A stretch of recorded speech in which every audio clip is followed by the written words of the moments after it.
आप सभी को जय मसीह की गुड मॉर्निंग। सुबह के समय आप सभी का हम स्वागत करते हैं। एक बार फिर से हम अपनी क्लास में आगे बढ़ेंगे। क्लास में आगे बढ़ते हुए देखेंगे निर्गमन की किताब उसका 18वां अध्याय। अभी तक हमने देखा कि कैसे यहोवा ने उनको पानी पिलाया और अमालेकियों पर विजय दिलाया, और मूसा की उस छड़ी के विषय में चर्चाएं होती हैं, है ना। और आज हम 18 अध्याय पहुँचे हैं और हम 18 अध्याय के पहले वचन से आगे देखना आरंभ करेंगे, क्योंकि अमालेकियों पर विजय रपीदीम में इनकी अमालेकियों पर विजय हुई। और इसलिए हुई क्योंकि परमेश्वर की शक्ति और असीम कृपा मूसा की लाठी के ऊपर बनी रही, और जिसके वजह से हम देखते हैं कि उसको तब बल और ताकत मिलती रही, इजराइलियों को बल और ताकत मिलती रही और उनको विजय भी मिली।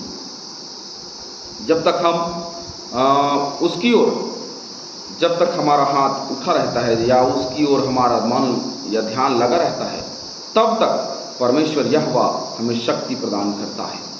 और जब भी हमारी प्रार्थनाएं रुक जाती हैं, जब भी हमारे निवेदन रुक जाते हैं, तो हमारी प्रार्थना भी रुक जाया करते हैं। 17 अध्याय के 11वें वचन को आज हम थोड़ा मनन करेंगे। जब तक मूसा अपना हाथ उठाए रहता था तब तक तो इजराइली प्रबल होता था, परंतु जब जब वह उसे नीचे करता तब तक अमालेक प्रबल होता था। चैनल को लाइक करें, सब्सक्राइब करें, दूसरों को शेयर करें, ताकि बहुतेरे लोगों तक यह पहुंच सके और प्रभु में सबको आशीष मिले।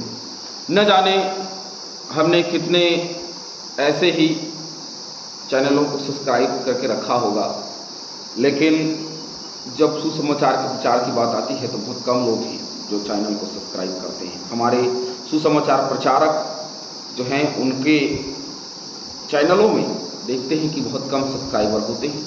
कारण यही है कि हम में से सब, बहुतेरे लोग, हम में से सब नहीं कहूँगा, लेकिन बहुतेरे लोग जो हैं वो अदर चैनल को लाइक करते हैं, लेकिन सुसमाचार प्रचार को सुनते नहीं हैं। जो सुनता है वही सब्सक्राइब भी करता है और उसको आगे बढ़ाता भी है।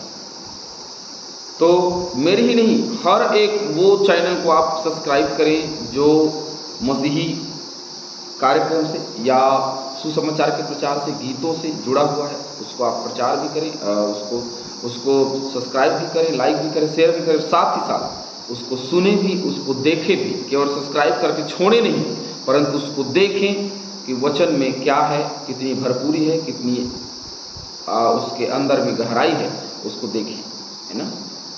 चलिए, यहाँ पे जो हम 11वें वचन में देख रहे हैं कि मूसा जब जब लाठी उठाया रहता था तब तक इजराइली प्रबल होते थे, और जब जब वो लाठी नीचे कर देता था तब तक उनके लिए समस्याएं आ जाया करती थी। मतलब वो हार के कगार पर पहुंच जाते थे। तो मूसा अपने हाथ उठाए रहा, इसके विषय में आज चर्चा करेंगे। तो प्रभु की ओर अपने हाथ उठाने के द्वारा मूसा परमेश्वर पर विश्वास और अपनी निर्भरता को दिखाता है। तो किसी तरीके से जब भी हम बीमार होते हैं, तकलीफ में होते हैं, तो सबसे पहले यदि हम यहोवा की ओर अपनी निगाहें, मैं अपनी आंखें पर्वतों की ओर उठाए रहूंगा, मुझे सहायता कहाँ से मिलेगी? मुझे सहायता यहोवा की ओर से मिलेगी। क्यों सहायता मिलेगी? क्योंकि वो है जो सहायता देता है, वो है जो बल देता है, वो है जो ताकत देता है। इसीलिए मैं अपनी आंखें पर्वतों की ओर उठाए रहूंगा और मुझे सहायता सिर्फ वहीं से आएगी।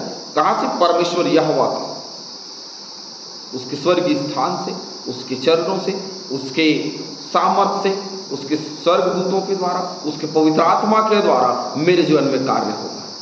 मेरा विश्वास और मेरी निर्भरता दोनों तय करेंगे क्या मेरा छुटकारा होगा, क्या मुझे चंगाई मिलेगी, क्या मैं आशीष पाऊंगा।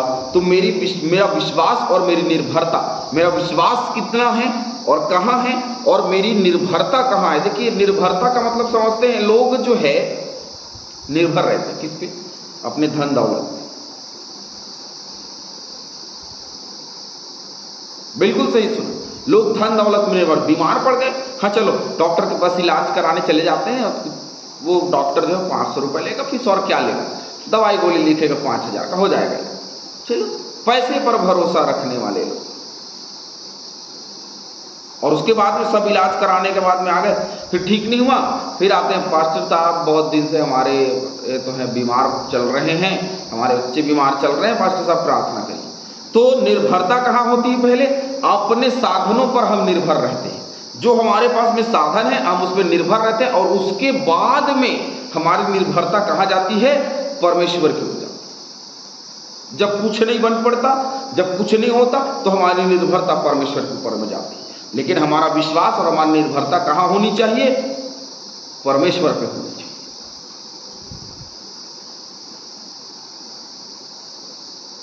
मूसा का लाठी उठाए रखना यह दर्शाता है कि मूसा परमेश्वर पर अटूट विश्वास और उसकी निर्भरता वही थी।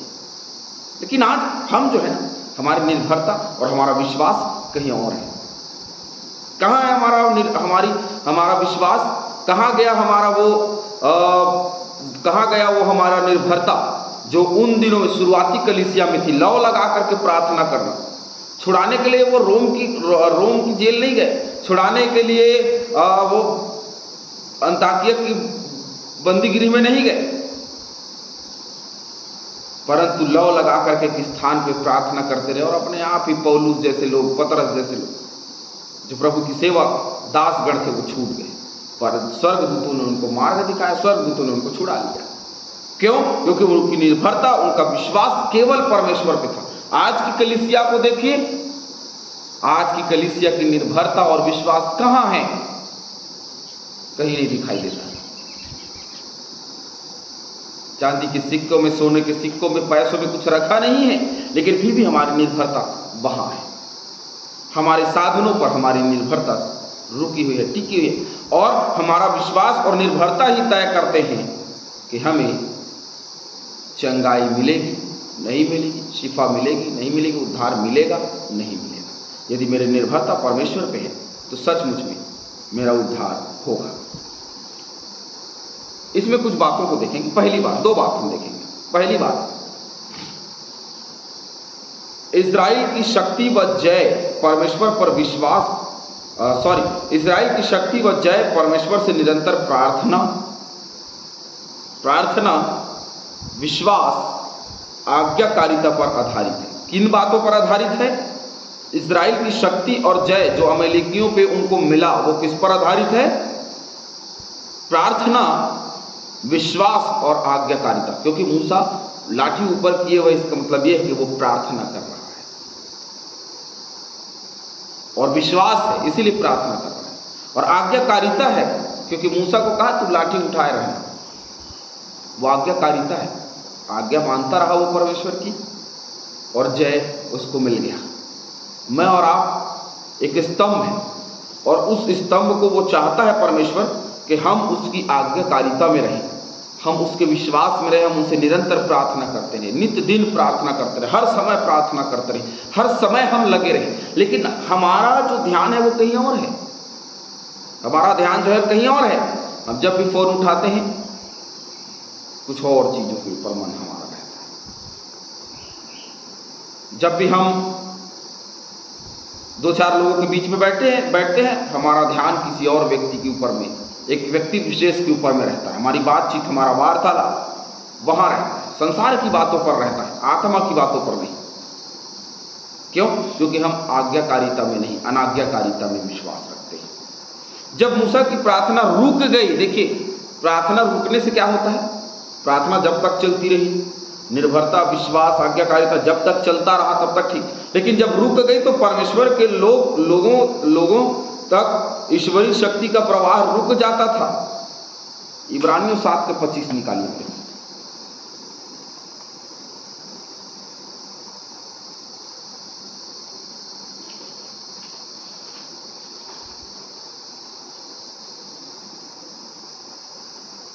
इसीलिए जो उसके द्वारा परमेश्वर के पास आते हैं वह उनको पूरा पूरा उद्धार कर सकता है, क्योंकि वह उनके लिए विनती करके सर्वदा जीवित है। उनके लिए विनती करके सर्वदा जीवित है। तो हमारा प्रभु सर्वदा जीवित है।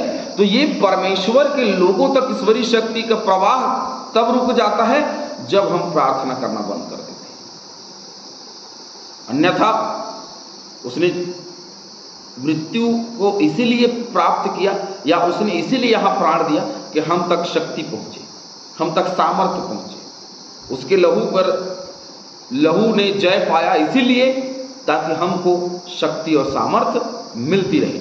दूसरी बात, यह ईश्वरीय सिद्धांत नई वाचा में भी निरंतर लागू है, नई वाचा में निरंतर लागू है। यदि हम प्रतिदिन परमेश्वर को न पुकारें प्रार्थना में तो ईश्वरीय जीवन, सुरक्षा, आशीष व अनुग्रह हमारी ओर प्रवाहित होने से रुक जाएगा। देखिए, जब भी कहीं भी हम, यदि ये ईश्वरीय सिद्धांत था और ये जब प्रभु यीशु मसीह आए, जब लहू को उसने दिया तो एक नई वाचा को जब उसने लागू दिया हम पर, और हम पर जब वो लागू हुआ तो वहाँ पे स्पष्ट रूप से क्षमा मांगिए, प्रार्थना करिए। उसने बता दिया, बहुत सारे उदाहरण हैं जिसके द्वारा उसने बताया कि प्रार्थना करिए। क्या तुम मेरे लिए घड़ी में जाग सके? निरंतर प्रार्थना करते रहो, तुम परीक्षा में ना पड़ो, प्रभु यीशु मसीह ने कह दिया। और क्यों बोला? क्योंकि हमें निरंतर प्रार्थना करना है। तब क्या होगा? ईश्वरीय जीवन मिलेगा, सुरक्षा मिलेगा, आशीष मिलेगा, अनुग्रह हमारी ओर प्रभावित हो। यदि ये सारी चीजें हमारी ओर नहीं बहेंगी तो हमारा मसीह जीवन किस काम का? यदि हमारा ईश्वरीय जीवन ना हो, यदि परमेश्वर हमारी सुरक्षा ना करे बीमारियों से, हर एक चीजों से, यदि हमको आशीष ना मिले, यदि अनुग्रह के द्वारा हमारा उद्धार ना हो, तो ये मसीही जीवन किस काम का? वो किसी काम का नहीं। हमारी जय की एकमात्र आशा इस बात में है कि सामर्थ्य व अनुग्रह को पा सके, तो जो जरूरत के समय हमारी सहायता करे, सामर्थ्य और शक्ति को हम प्राप्त कर सकें, जो जरूरत के समय हमारे कार्यों में हमारे काम आ सके, हम उस पर आशीष पा सकें। इब्रानियों 4:16 पढ़िएगा और 7 का 25 जो हमने पढ़ा वो पढ़ लीजिएगा। मत्ती 7:7 से 8, इन हर एक वचनों को पढ़िए, तब पता चलेगा कि सचमुच में परमेश्वर में जब हम बने रहते हैं तो हमारी ओर आशीष बहती है। जब हम परमेश्वर से अलग हो जाते हैं तो हमारी आशीष भी हमसे अलग हो जाती है। प्रभु हम सभी को बहुतायत से आशीष देवे। आमीन।